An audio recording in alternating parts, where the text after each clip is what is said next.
லேவியராகமம் 20வது அதிகாரம் 24வது வசனம். நீங்கள் அவர்கள் தேசத்தை சுதந்தரிப்பீர்கள் என்று உங்களுடனே சொன்னேன். பாலும் தேனும் ஓடுகிற அந்த தேசத்தை உங்களுக்கு சுதந்திரமாக கொடுப்பேன். உங்களை மற்ற ஜனங்களை விட்டு பிரித்தெடுத்த உங்கள் தேவனாகிய கர்த்தர் நானே. லேவியராகமம் 20-24 ஆண்டு சொல்கிற வார்த்தை நீங்கள் சுதந்தரிப்பீர்கள். இப்ப அது சுதந்தரிப்பீர்கள் வார்த்தையை மீண்டும் மீண்டும் கர்த்தர் ஞாபகப்படுத்தி இந்த வசனத்தை நான் வாசிக்கும் போது இந்த வசனத்தை ஸ்ட்ரைக் பண்ணாரு. நீங்கள் அவர்கள் தேசத்தை நீங்க என்ன செய்வீங்க? சுதந்தரிப்பீர்கள். இதை நீங்க லேர்ன் பண்ணும் பொழுதே உங்க வாழ்க்கையில கர்த்தர் ஒரு சுதந்திரத்தை கொடுக்க போகிறார். இதை இந்த மாதம் நீங்க கண்டிப்பா பாப்பீங்க. அல்லேலூயா. அது சபைக்காகவும் இருக்கும், உங்களுடைய தனிப்பட்ட வாழ்க்கையில இருக்கும். கர்த்தர் கண்டிப்பாக குடும்ப வாழ்க்கையில பிசினஸ்ல கர்த்தர் கண்டிப்பா செய்வார். அந்த சுதந்திரத்தை நீங்க பெற்றுக்கொள்வீங்க. ஆமென். நம்ம ஆவிக்குரிய வாழ்க்கையில அநேக போராட்டங்கள் பிசாசின் மூலமாக அல்லது மக்கள் மூலமாக வரலாம். ஆனாலும் நமக்கு இருக்க வேண்டிய விசுவாசம் என்னன்னா, இயேசு என் கூட இருக்கிறாரு, கண்டிப்பா என்னை ஆசீர்வதிப்பார், என்னை உயர்த்துவார் என்கிறதான ஒரு ஸ்ட்ராங் டிசிஷன், ஒரு ஃபெய்த், நல்ல ஆழமான விசுவாசம் உங்களுக்கு இருக்கணும். சும்மா ஏனோ தானோ என்று அல்ல, கர்த்தர் நம்மை அழைத்திருக்கிறார். அவர் தான் உங்களை அழைச்சது. அப்ப அழைச்சாருன்னா கண்டிப்பாக உங்களை ஒரு மேன்மையான இடத்துல வைக்க வல்லவர். அதை நீங்க கண்டிப்பாக நமக்கு தெரியும், ஆனா ஒரு ஆழமா தெரியல. ஏதோ மேலோட்டமா நுனிப்புல் மேய்கிறது போல ஏதோ ஏசு நல்லவர், அவ்வளவுதான். ஏசு நல்லவர்னு எல்லாம் சொல்றாங்களே, உங்களுக்கு எப்படி நல்லவராக இருந்தார் அதை நீங்க உணர்ந்திருக்கிறீங்களா? என் வாழ்க்கையில ஒரு உலகத்தை கூட சொல்றான், ஏசு நல்லவர்ப்பா, அவர் அநேக நன்மைகள் செஞ்சிருக்காரு, ஒரு முனிவர் மாதிரி பாக்குறான் இயேசுவை. அது எல்லாம் சொல்றான் இயேசு நல்லவர்னு. உங்களுக்கு கர்த்தர் என்ன நன்மை செய்தார் அதை உணர்ந்து நன்மை செய்திருக்கிறார், அதனால நம்ம இங்க உள்ள இருக்கிறோம். இல்ல சும்மா நம்ம உள்ள வரல, அதை நம்ம உணரலாமா? என் வாழ்க்கை நன்மை செய்தார் பாஸ்டர், அதனால நான் இயேசு விடவே மாட்டேன். அந்த ஸ்டாண்டர்ட் நீங்க வரணும். நீங்க எங்க போனாலும் இதை மறக்க கூடாது. எங்க பாஸ்டர் இதை கற்றுக் கொடுத்துக்கிறார். பாசிட்டிவா தான் பேசணும். நெகட்டிவான சூழ்நிலையிலும் மரண தருவாயிலும் நான் பிழைப்பேன்னு நீங்க சொல்லணும். நான் சொத்துருவேன்னு சொல்லக்கூடாது. அடுத்த வினாடி உயிர் போக போகுதுனாலும் நோ ப்ராப்ளம். எனக்கு ஒரு விசுவாசம் தான், கர்த்தர் என்னை வாழ வைப்பார். உயிர் எடுக்கிறது எடுக்காது என் கையில கிடையாது, அவர் கையில, அவர் சித்தம் தான். ஆனா ஏன் உள்ளதுல என்னதான் இருக்கணும்? I want to leave for God. நான் வாழ்ந்து வீடு கட்டணும் இருக்கல, நான் வாழ்ந்து ஆண்டவருக்காக வாழணும். ஒரு வயசான பாட்டியம்மா நான் கடந்த நாட்களை பார்த்தேன். அவங்க சொன்னாங்க, சொந்த பந்தத்துக்காக செஞ்சு செஞ்சு இழந்து ஒண்ணும் இல்லாம ஆயிட்டாங்க. இப்ப சொன்னாங்க, பாஸ்டர் நான் ஆண்டவருக்காக வாழணும்னு நினைக்கிறேன், ஆனா எனக்கு வயசு ஆயிடுச்சு. எவ்வளவு வருத்தம் பாருங்க. அப்போ வாலி வயசுல வாழ வேண்டிய வயசுல ஆண்டவருக்காக வாழாம, ஆண்டவருக்காக தேவ ராஜ்யத்தை கட்டாம ஏனோ தானோ நீ வாழ்ந்துட்டு எல்லாரும் கைவிட்ட பிறகுதான் நமக்கு என்ன வருது? புத்தியே வருது. அந்த இளையகுமாரன் பாத்தீங்களா, அவன் புத்தி தெளிந்து தன் தகவலிடத்துக்கு போக எழுந்தான்னு சொல்லப்பட்டிருக்கோம். புத்தி எப்ப தெளியும் அப்படின்னா, எல்லாரும் கைவிட்ட பிறகுதான் புத்தி தெளியும். ஆனா நான் உங்களுக்கு சொல்லித்தரேன், இப்பவுமே தெளிவா இருங்க. அல்லேலூயா. தெளிவா இருங்க. உலகத்தின் ஜனங்கள் நம்பாதீங்க, யாரையும் நீங்க நம்ப வேண்டாம், இயேசுவை மட்டும் நீங்க நம்புங்க. நம்புங்கன்னு சொல்றது உங்க வாழ்க்கைக்கு நான் சும்மா நான் விசுவாசிக்க சொல்ல, உள்ளத்தின் ஆழத்துல நம்பணும். என்னை உயர்த்தவர் வல்லவர், குதிரை உத்தரவு ஆயத்தமாக்கப்படும், ஜெயம் கர்த்தரால் வரும்னா ஜெயத்தை தருகிறவர் கர்த்தர் தான். நம்ம வேலை ஆயத்தமாகிற வேலை மட்டும்தான், ப்ரிப்பரேஷன் மட்டும்தான். ஆவிக்குரிய வாழ்க்கையில, தனிப்பட்ட வாழ்க்கையில, பிசினஸ் எதுனாலும் பரவாயில்ல, ஊழியமா இருந்தாலும் பரவாயில்ல, நம்ம வாழ்க்கை நாட்கள் பரவாயில்ல. இன்னைக்கு நான் இயேசு சொல்லிக்கிற விட்டு வெளில 4 வருடம் ஆக போகுது, எந்த வேலையுமே செய்யல. கர்த்தருக்காக நல்லா ஜெபம் பண்றோம், நல்லா சாப்பிடுறோம், நல்லா தூங்குறோம், ரிலாக்ஸா கர்த்தர் வச்சிருக்கிறாரு. அல்லேலூயா. என்ன பாஸ்டர் அவ்வளவு ரிலாக்ஸா இருக்கிறீங்க நீங்க அப்படின்றீங்களா? அல்லேலூயா. சத்தம் சொல்லுங்க, அல்லேலூயா. உள்ளத்துல போராட்டம் இருக்கவே கூடாது. போராட்டம் இருந்ததுன்னா நீங்க கிறிஸ்துக்குள்ள இல்ல.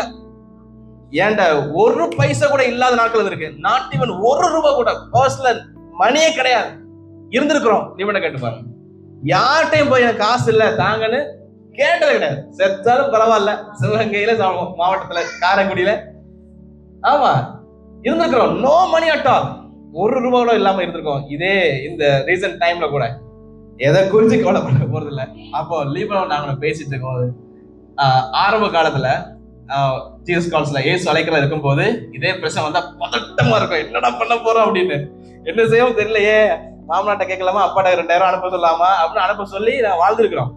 ஆனா இப்ப ரீசன்ட் டைம்ல ஒன்றுமில்லாத சூழ்நிலையிலும் பதட்டமே இல்லை. என்ன காரணம் தெரியுமா? என்னை அழைத்தவர் உண்மை உள்ளவர், அவர் கண்டிப்பா என்னை நடத்துவார் விசுவாசம் எனக்குள்ள வந்துருச்சு. அந்த விசுவாசம் நமக்கு வேணும். அந்த விசுவாசம் எப்படின்னா, பிசினஸ்ல ஒண்ணு இல்லையா, கர்த்தர் பிசினஸ் ஆஸ்வதிப்பார் விசுவாசிக்கணும். என் கையில ஒண்ணுமில்ல, கடன் பிரச்சனை, நோ ப்ராப்ளம், ஆனா அவர் என்ன நடத்துவார். என் தலைய பணம் பரவாயில்ல, அவர் நடத்த வல்லவர், அவர் அழைச்சிருக்கிறாரு, அவர் நாமத்தை ஏற்றுக்கொண்டு இருக்கிறோம், அவர் என் கூட இருக்கிறாரு, கண்டிப்பா சுதந்திரிக்க உதவி செய்வார். ஆனா நம்ம என்ன செய்வோம் தெரியுமா? நம்ம செய்கிற தவறு, நம்ம பதட்டப்படுவோம். விசுவாசிக்கிறவன் பதறான். அவன் பதட்டம் வருதுன்னா விசுவாசிக்கல, விசுவாசியலே அல்ல. இயேசு எனக்கு கூட இருக்கிறான்னா பதட்டப்படவே கூடாது.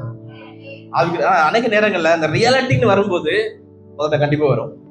அந்த ரியாலிட்டிகள் நீங்க போகும்போது காசே இல்ல, நாளைக்கு வந்து ஒரு 10,000 கட்டணும், டியூ கட்டணும், காசு இல்லைங்கும் போது ஒரு பதட்டம் கண்டிப்பா வரதான் செய்யும்.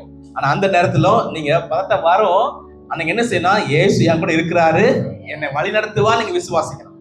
அப்படி வந்துட்டீங்கன்னா அவங்க ஜாய் வந்து ஹாப்பினஸ் வந்துடும். நான் லீவ் பண்ண சொன்னேன், அன்னைக்கு கையில காசே இல்ல, இவ்வளவு சந்தோஷமா இருக்கிறவன், எந்த ஒரு கவலை இல்லாம இவ்வளவு கத்த நடத்துறாரு. ஆனா அடுத்த நாட்களை கத்த சந்திச்சிட்டாரு. எந்த குறைவும் நான் இன்னைக்கு வரைக்கும் சாப்பிடாம, நான் உபவாசத்துக்காக சாப்பிடாம இருக்கேனே தவிர கத்த பட்னியாவே போடல. அல்லேலூயா. கத்த உங்களை ஒவ்வொரு மூலமா போஷிச்சிருக்கிறார். அங்க வெற்றியுக்கு எவ்வளவு செஞ்சிருக்கோம், பல லட்சங்களை இன்வெஸ்ட் பண்ணிருக்கோம், பண்ணிட்டு இருக்கிறோம். எல்லாம் நம்ம ஆஸ் அ ஃபேமிலி நம்ம எல்லாரும் சேர்ந்துதான். நான் என்ன பண்ண சொல்ல, எல்லாரும் சேர்ந்து பண்றோம். அது எல்லாத்துல மத்தியிலும் அதுக்கு ஏற்ற பலனை கத்த கண்டிப்பா தருவார்.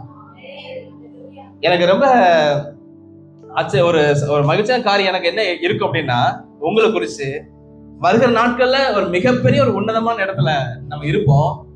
அப்போ நம்ம விட்டு பிரிந்து போனவர்கள் வருத்தப்படுவார்கள். டெஃபினட்டா நடக்கும். நீங்க டைரி எழுதி வச்சுக்கலாம். நம்ம விட்டு பிரிந்து போனவர்கள் கண்டிப்பா வருத்தப்படுவாங்க, ஏன்னா பிரிஞ்சு போனோம்னு. ஆனா நீங்க ஒரு உன்னதமான இடத்துல இருப்பீங்க.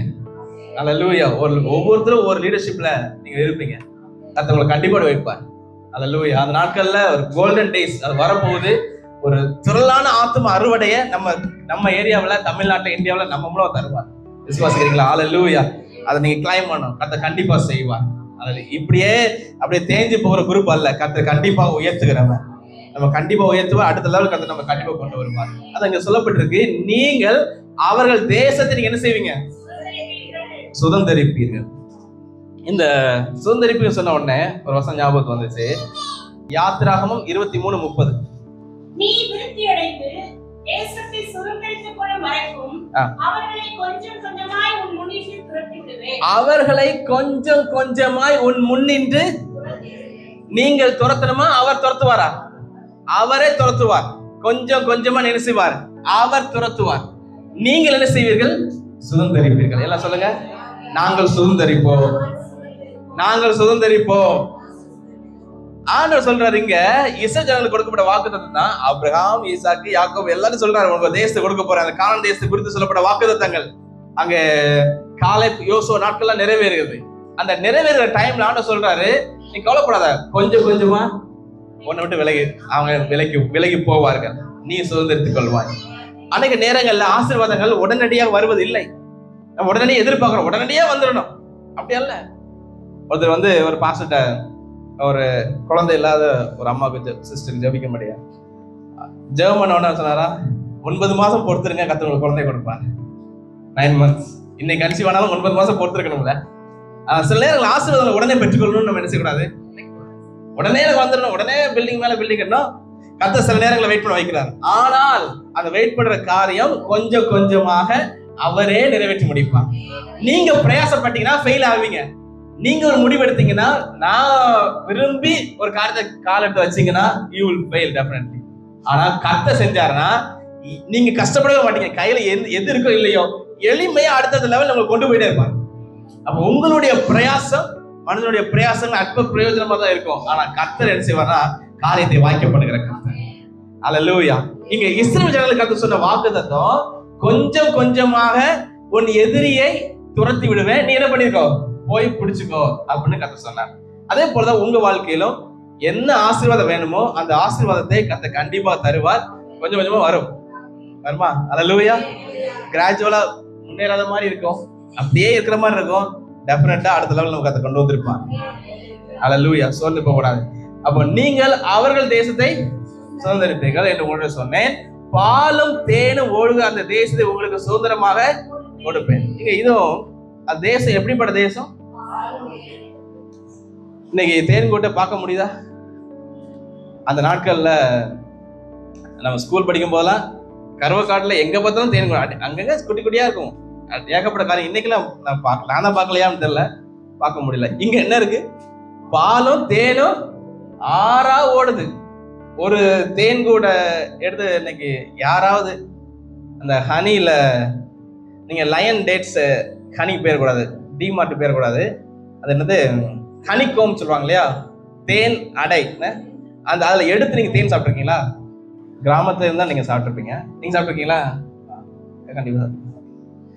அத டேஸ்டே வேற இல்லையா? இப்போ இங்க சொல்லப்படுது பாலும் தேனும் ஓடுகிற தேசம். அந்த ஹனி வந்து எத்தனை வருஷம் ஆனாலும் கெட்டே போகாது. எத்தனை 1000 வருஷம் ஆனாலும், தண்ணி படாம வச்சிருந்தா எத்தனை 1000 வருஷம் ஆனாலும் கெட்டே போகாது. அவ்வளவு அப்படிப்பட்ட மருத்துவ குணமும் அப்படிப்பட்ட. இன்னைக்கு கொஞ்சம் ஏதாவது நீங்க பொருள் வாங்க, அடுத்த நாள் கெட்டு போயிருது. வடை நூல் நூலா வந்துருது இல்லையா? ஒரு அமெரிக்கன் கேட்டானா, எப்படா நீங்க வடைக்குள்ள நூலை கொண்டு வச்சிருக்கீங்க, இது எப்படி நீங்க தயாரிக்கிறீங்க கேட்டான். அது கெட்டு போன வடை சார். அவன் முட்டை போண்டாவை பார்த்துட்டு கேட்டானா, எங்க நாட்டுல பர்கர் வந்து அந்த பிரெட்டை கட் பண்ணி உள்ள ஏகப்பட்ட வச்சு பர்கர் விற்கிறாங்க. இந்த முட்டை போண்டாக்குள்ள முட்டை எப்படி நீங்க வச்சீங்க கட் பண்ணாம? பாலும் தேனும் ஓடுகிற தேசம்னா அவ்வளவு செழிப்பான தேசம். அது உங்களுக்கு தருவேன் நான் சொல்லியிருக்காரு. யாருக்கு? இஸ்ரவேல் ஜனங்களுக்கு. இப்ப அதே கர்த்தர் நமக்கு கொடுக்க வல்லவர். நம்ம சூழ்நிலையை பார்த்துட்டு ஏன் என் வாழ்க்கையில இன்னும் ஆசீர்வாதத்தை பெற்றுக்கொள்ள முடியல, ஏன் என் வாழ்க்கை இன்னும் பிரச்சனை மேல பிரச்சனை, ஏன் சமாதானமே இல்லை, ஆண்டவர் சமூகத்தை ஒப்பு கொடுங்க. அதை கண்டிப்பா இதை விசுவாசிங்க. இந்த மாதம் நீங்க கண்டிப்பா ஒரு மாற்றத்தை காட்டுவீங்க. அல்லேலூயா. இந்த மரணங்கள் எங்கே நடக்கலாம், நோ ப்ராப்ளம். நம்ம குடும்பத்தில் நடக்க கூடாது. நம்ம குடும்பத்துல இந்த சாபம் வர கூடாது. ஏன்னா இயேசு கிறிஸ்து நமக்காக கல்வாரி சிலுவையிலே சாபமானார். அந்த சாபத்தை ஏற்றுக்கொண்டார் இல்லையா? அப்ப ஏன் நம்ம வாழ்க்கையில நடக்கணும்? ஏன் நம்ம வாழ்க்கையில குடி போத வரணும்? ஏன் நம்ம வாழ்க்கையில பிரச்சனைகள் வரணும்? வரக்கூட நீங்க கிளைம் பண்ணணும். அவர் நமக்காக சிலுவையில சாபமானார். முன்னொரு சாபங்கள் நம்மை பின்பற்ற கூடாது, முடியாது. அதை நீங்க விசுவாசிக்கணும். விசுவாசி நீங்க தேவனுடைய மகிமை காண்பீங்க. அல்லேலூயா. பாலும் தேனும் ஓடுகிற தேசம் தருவேன். அதுக்கடுத்து முக்கியமான பாயிண்ட், அது மட்டும் கொஞ்சம் டீட்டெயிலா பேசி முடிக்கிறேன். உங்களை மற்ற ஜனங்களை விட்டு கர்த்தர். இந்த பாயிண்ட் மட்டும் கொஞ்சம் டீப்பா பேசி நான் முடிக்கிறேன். நீங்க சுதந்திரிப்பீங்க சொல்லிட்டேன். சுதந்திரிக்க போற தேசம் எப்படி இருக்கும்? பாலும் தேனும் ஓடுகிற இஸ்ரவேல் ஜனங்களுக்கு. உங்களுக்கு ஒரு செழிப்பான தேசமா நாட்களாக வருகிற நாட்கள் இருக்கும். அதுல எந்த மாற்றமும் இல்லை. ஆமே, அதை கண்டிப்பா செய்வான். அடுத்து சொல்லிட்டு சொல்ற வார்த்தை எப்படின்னா, உங்களை மற்ற ஜனங்களை விட்டு பிரித்தெடுத்த தேவனாகிய கர்த்தர் நானே. நான் தான் உங்களை என்ன பண்ணிருக்கேன்? மற்ற ஜனங்களை விட்டு பிரித்து எடுத்திருக்கிறேன். ஆண்டவருடைய பார்வையில நீங்கள் ஒவ்வொருவரும் பிரித்தெடுக்கப்பட்ட சந்ததி. மற்ற ஜனங்கள் வாழ்றது போல் நீங்க வாழ முடியாது. மற்ற ஜனங்கள் சிந்திப்பது போல் நீங்க சிந்திக்க கூடாது. மற்ற ஜனங்கள் ட்ரெஸ் பண்ற மாதிரி நீங்க ட்ரெஸ் பண்ண கூடாது. மற்ற ஜனம் வாழ்ற மாதிரி நீங்க வாழக்கூடாது. மற்ற ஜனம் பேசுற மாதிரி நீங்க பேசக்கூடாது. அவன் கெட்ட வார்த்தை பேசுவான், அவன் என்னத்தையே பேசுவான், சினிமா பேசுவான், ஐபிஎல் பேசுவான். நீங்க என்ன செய்யக்கூடாது? தேவையற்ற காரியங்களை. ஏன்னா யூ ஆர் செப்பரேட்டட். நீங்கள் பிரித்தெடுக்கப்பட்டவர்கள். நீங்களா பிரிஞ்சு வந்தீங்களா? கர்த்தர் பிரிச்சு எடுத்தாரா? நீங்கள் என்னை தெரிந்து கொள்ளவில்லை, நான் உங்களை தெரிந்து கொள்ள கர்த்தர் சொன்னார் இல்லையா? அப்போ அவர் உங்களை தெரிஞ்செடுத்துக்காருன்னா மற்ற ஜனங்கள் நம்ம இருக்கக்கூடாது. அவங்க வாலி பசங்க எல்லாம் சினிமா தியேட்டர் போவான், நீங்க என்ன செய்யக்கூடாது? போகக்கூடாது. அவங்க லவ் பண்ணுவாங்க, நம்ம என்ன செய்யக்கூடாது? லவ் பண்ண கூடாது. அவன் வந்து தண்ணி அடிப்பா, நீங்க என்ன செய்யக்கூடாது? தண்ணி அடிக்க கூடாது. அப்ப அவர் கர்த்தர் உங்களை பார்க்கும் பொழுது, அவர் உங்களை பார்க்கும் போது பிரித்தெடுக்கப்பட்ட சந்ததியை பார்க்காரு. மற்றவனை நீங்க வாழக்கூடாது. அதான் தேவனுடைய திட்டம், அவன் தேவனுடைய விருப்பம். இந்த விருப்பத்தை நீ கண்டிப்பா இசைஞ்சுதான் ஆகணும். ஆமென். இந்த அதிகாரத்துல ஒரு அதிகாரம் முழுவதும் வேகமா ஒரு சில காரணம் சொல்ல போறேன். கொஞ்சம் எனக்கே கஷ்டமா இருந்துச்சு. இது நம்ம கண்டிப்பா டிஸ்கஸ் பண்ணி தான் ஆகணும். இந்த அதிகாரம் முழுவதும் டிஸ்கஸ் பண்ணுவோம். ஒரு கிறிஸ்டியன் எத்திக்ஸ் ஒரு சப்ஜெக்ட் இருக்கு. அதாவது எத்திக்ஸ் தமிழ் எப்படி சொல்லணும்னு தெரியல. நன்னடத்தை, எப்படி நன்னடத்தை குறித்து வேதத்துல இந்த அதிகாரத்துல அவர் என்ன சொல்லி வச்சிருக்காருன்னு நீங்க வாசிக்கிறோம். நமக்கே ஷாக்கிங்கா இருக்கும். சென்ஸ் இதெல்லாம் பைபிள் எழுதப்பட்டிருக்கா? எத்தனை பேர் வாசிங்கன்னு தெரியல. அந்த அதிகாரத்தை முழுவதும் நம்ம வாசிக்க போறோம். லேவியராகமம் முதல் வசனம் வாசிங்க. கர்த்தர் மோசேயை நோக்கி, தொடர்ந்து. பின்னும் நீ இஸ்ரவேல் புத்திரரோடு சொல்ல வேண்டியது என்னவென்றால், இஸ்ரவேல் புத்திரரிலும் இஸ்ரவேலில் வாசம் பண்ணுகிற அந்நியரிலும் எவனாகிலும் தன் சந்ததியில் ஒரு பிள்ளையை மோளேகுக்கு கொடுத்தால் அவன் கொலை செய்யப்பட வேண்டும். தேசத்தின் ஜனங்கள் அவன் மேல் கல்லெறிய வேண்டும். ஓகே, 22 சொல்லப்பட்டிருக்கு, உன்னுடைய பிள்ளைகளை மோளேகுக்கு என்கிறதான ஒரு பிசாசுக்கு அல்லது ஒரு சிலை வழிபாடு உள்ளவங்களுக்கு பலியிட கொடுத்தால் என்ன செய்யணும்? அவன் என்ன செய்யணும்? கொலை செய்யப்படணும். இது கர்த்தர் சொன்ன அதாவது வார்த்தை எப்படின்னா கரெக்ட் பண்றாரு. இஸ்ரவேல் ஜனங்கள்லாம் காட்டுவாசிகள். இஸ்ரவேல் ஜனங்கள்லாம் யாரு? காட்டுவாசி மாதிரி இருந்தாங்க. இப்போ நம்ம 2024 வாழ்ந்துட்டு இருக்கிறோம். இந்த நாட்கள் எப்படின்னா கிட்டத்தட்ட பிஃபோர் கிரைஸ்ட், இயேசு கிறிஸ்துக்கு முன்பதாக 3000 வருஷம். அப்ப இங்க இருந்து பின்னாடி திரும்பி பார்த்தீங்கன்னா 5000 வருஷம் முன்னாடி செல்போன் கிடையாது, வாட்ஸ்அப் கிடையாது, ஃபேஸ்புக் கிடையாது, போன் கிடையாது இல்லையா? கற்காலத்துக்கு அடுத்து. அப்போ எவ்வளவு காட்டுவாசிகள் தான் அவங்கள சரி பண்றதுக்கு அந்த சொல்ற வார்த்தையை பாருங்க.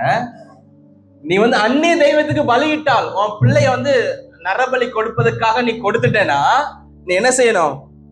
அந்த தேச ஜனங்கள் அவன் மேல் கல்ல எரிஞ்சு கொல்லணும். அந்த 1ஆம் வசனத்துல இருந்து 5ஆம் வசனம் வரைக்கும் வாசி பாத்தீங்கன்னா அந்நிய தெய்வத்தை பின்பற்றினால கல் எரிஞ்சு அவனை கொன்றுன்றான். அவன் பூமியிலே இருக்கக்கூடாது.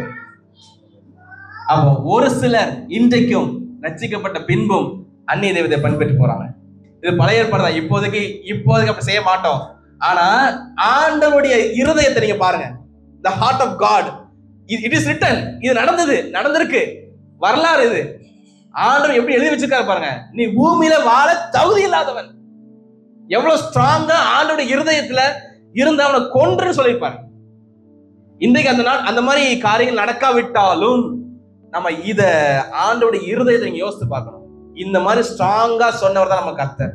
இன்னைக்கு அன்புள்ளவர், இரக்கமுள்ளவர், கிருபை உள்ளவர் சொன்னாலும் ஒரு பக்கம் wrath of God சொல்லுவாங்க. wrath of God, ஆண்டவருடைய கடும் கோபம், கொன்றுன்னு சொல்லிட்டார். அடுத்து பாருங்க, அன்னை கவனம் வாசிங்க. 6ஆம் வசனம் வாசிங்க. ஒருத்தர் அஞ்சின பாத்திரவர்களையும் குறி சொல்லுகிறவர்களையும் பின்தொடர்ந்து சோரம் போக எந்த ஆத்துமா அவர்களை நாடுகிறானோ அந்த ஆத்துமாவுக்கு விரோதமாக எதிர்த்து அவனை தன் ஜனத்தில் இராதபடிக்கு அறுப்புண்டு போக பண்ணுவேன். போதும். இப்ப இது யாரு?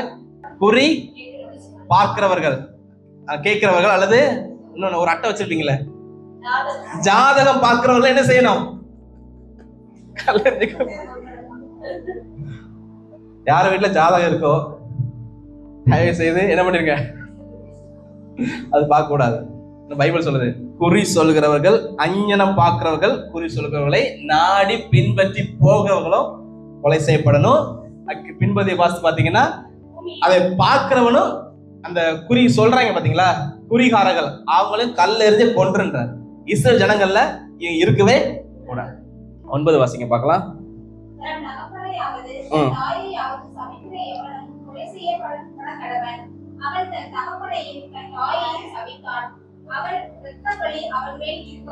போதும். யாராவது உங்க அப்பா அம்மாவை சபிச்சிருக்கீங்களா? திட்டி இருக்கீங்களா? திட்டி இருந்தீங்கன்னா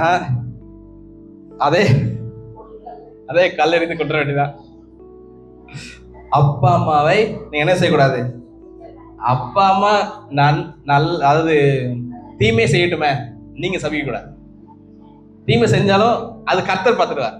தீமை செஞ்சாலும் யாருக்கு அவன் கணக்கு கொடுக்கணும்? கர்த்தருக்கு கண்டிப்பா கணக்கு கொடுக்கணும். ஏன்னா you are a child of God, நீங்க கர்த்தருடைய பிள்ளை. உங்களுக்கு அவர் வழக்காடுவார். அவர் வேற லெவல். உன்னை தொடுகிறவன் என்னுடைய கண்ணின் மணியை தொடுறா சொல்லிருக்காரு. அப்ப நீங்க என்ன செய்யக்கூடாது? தகப்பனை தாயை சபிக்கவே கூடாது. சபிச்சீங்கன்னா கல்லெறிஞ்சு கொன்றணும். இப்போ இது அதான் சொல்லிட்டேன், இப்போ இது நடக்கிறது இல்ல. ஆனாலும் ஆண்டவருடைய இருதயத்தை கொஞ்சம் யோசிச்சு பாருங்க. அதுக்கு அடுத்ததாக வசனம் 10. ஒருவன் பிறனுடைய மனைவியோடு விபச்சாரம் செய்தால் பிறன் மனைவியோடு விபச்சாரம் செய்த அந்த விபச்சாரமும் அந்த விபச்சாரியும் கொலை செய்யப்பட கடவர்கள். ஓகே, 10 வசனத்துல இருந்து 21 வசனம் வரைக்கும் என்னன்னு நான் வேகமா சொல்றேன், நீங்க வீட்டுல வாசித்து பாருங்க. விபச்சாரம் பிறனுடைய திருமணமான பின்பு இன்னொருத்தி மனைவியோடு விபச்சாரம் பண்ணால் 2 பேரும் கொன்றணும். தகப்பன் மனைவி அல்லது அம்மாவோடு விபச்சாரம் பண்ணா 2 பேரும் கொன்றணும். மருமகளோட விபச்சாரம் வசனம் 12 மருமகளோட விபச்சாரம் பண்ணா கொன்றணும். ஆணுக்கு ஆண் லெஸ்பியன், ஆணும் ஆணும் தவறு செஞ்சா விபச்சாரம் செய்தால், அல்லது பெண்ணும் பெண்ணும் தவறு செய்து விபச்சாரம் லெஸ்பியன் சொல்லுவாங்க, தவறு செய்து விபச்சாரம் செய்தால் அவள் இருவரையும் கொலை செய்யப்பட கடவர்கள். மனைவியையும் மாமியாரையும் அனுபவிக்கிற ஒருவன் இருந்தால் 3 கொலை செய்யப்பட கடவர்கள். வசனம் 14. வசனம் 15 16 மிருகத்தோடு புணர்ந்தால், மிருகத்தோடு செக்ஷுவல் ரிலேஷன் வச்சிருந்தால் மிருகத்தையும் கொலை செய்யணும், அந்த நபரையும் கொலை செய்யணும். சகோதரியோடு செக்ஷுவல் ரிலேஷன் இருந்தா சகோதரியை கொலை செய்யப்படணும், அவனை கொலை செய்யப்படும். சூதக ஸ்திரீன்னு சொல்லப்பட்டிருக்க வசனம் 18. சூதக ஸ்திரீ என்பது அந்த மென்ஸ்ட்ரேஷன் டைம்ல செக்ஷுவல் ரிலேஷன் இருந்தா கொலை செய்ய கொன்றணும், கல்லறிஞ்சு கொன்றணும்ன்ற ஆண்டவர். மென்ஸ்ட்ரேஷன் டைம்ல செக்ஷுவல் ரிலேஷன் கூடவே கூடாது ஃபேமிலி லைஃப்லயும். வசனம் 19 உன் தாயும் தகப்பனுடைய சகோதரி அல்லது சித்தி அத்தை அவங்க தவறான உறவு கொண்டிருந்தால் கொலை செய்யப்பட கடவர்கள். தகப்பன் சகோதரனுடைய மனைவி, அதுவும் சித்தப்பா அத்தைதான் வரும், அவர்களுக்கு குழந்தை பாக்கியம் இருக்காது. தவறான உறவு இருந்தா வாழ்க்கையில குழந்தை பாக்கியம் இருக்காது. அன்னியோடு தவறான உறவு வைத்திருந்தால் குழந்தை பாக்கியம் இருக்காது. வசனம் 21 எவ்வளவு காரியம் சொல்ல பாருங்க. இதுதான் கிறிஸ்டியன் எத்திக்ஸ். புதிய ஏற்பாடுல சொல்லப்பட்டிருக்கு, ஒருத்தியை தவறா பார்த்தாலே விபச்சாரம்.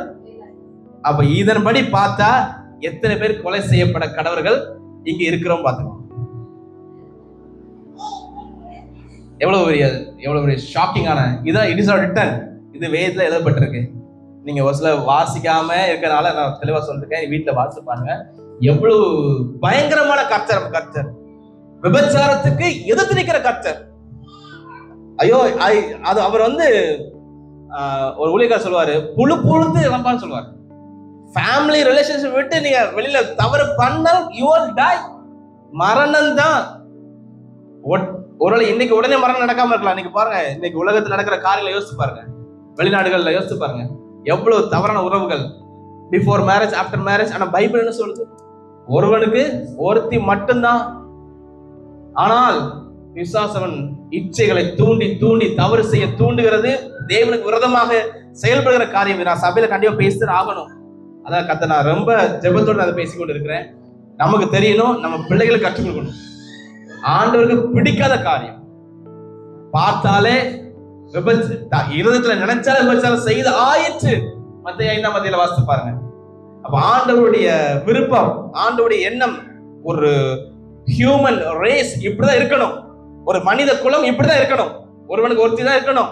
தவறான முறையில போனா இங்க சித்தி சித்தப்பா அம்மா அப்பா எல்லாம் மருமகள் மாமியார் எல்லாம் சொல்லப்பட்டிருக்கு. எந்த ராங் ரிலேஷன்ஷிப்பும் யூ வில் டை. கல்லெந்து கொன்றுன்றார் ஆண்டவர். கண்டுபிடிக்கலாம் அவனா செத்துருவான். கண்டுபிடிக்கப்பட்டா அந்த இஸ்ரேல் ஜனங்கள் எல்லாம் கூடி நின்று கல்லெஞ்சு கொன்றுவாங்க. தெரியாம பண்ணா அவங்களும் செத்துருவாங்க. கடவுளை கொன்றுவார். கீழே வாசித்து பாருங்க, சொல்லப்படும் அடுத்தது அதிகாரங்கள்ல. வயிறு வீங்கிரும் சொல்லப்படும், வயிறு வீங்கிரும். Lot of things. பயங்கரமான கர்த்தர். இன்னைக்கு நம்ம அன்பு சமாதானம் அப்படின்னு நம்ம பேசி இருந்தாலும் ஒரு சைடு தான். ஒரு காயின்ல 2 சைடு சொல்றாங்க, தலையும் ஹெட் அண்ட் டெயில் இருக்கு இல்லையா? அப்ப ஒரு சைடு நம்ம பார்த்துட்டு வரோம், இன்னொரு பக்கம் பயங்கரமான கர்த்தர். அதை நீங்க மறந்துக்க கூடாது. சிந்தனையில் கூட பாவம் வரக்கூடாது. அத சொல்லிட்டு தான் வாசம் 22 வாசிங்க.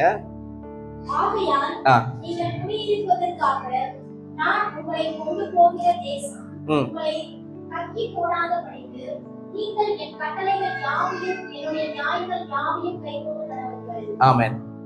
நீங்கள் குடியிருப்பதற்காக ஒரு தேசம் தரேன்னு சொல்றாங்க பாத்தீங்களா?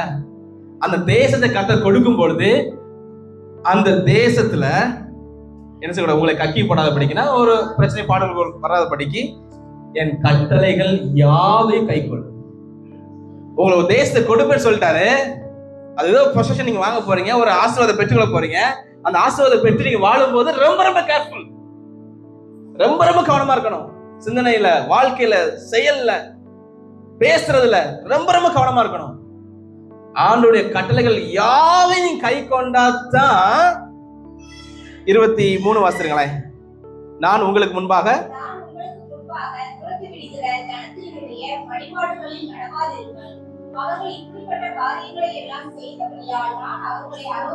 நான் அவர்களை அரோசித்தேன். ஏன்னா ஒரு லேண்ட் இருக்கு, அந்த லேண்ட்ல ஒரு ஜனங்கள் இருக்கிறாங்க.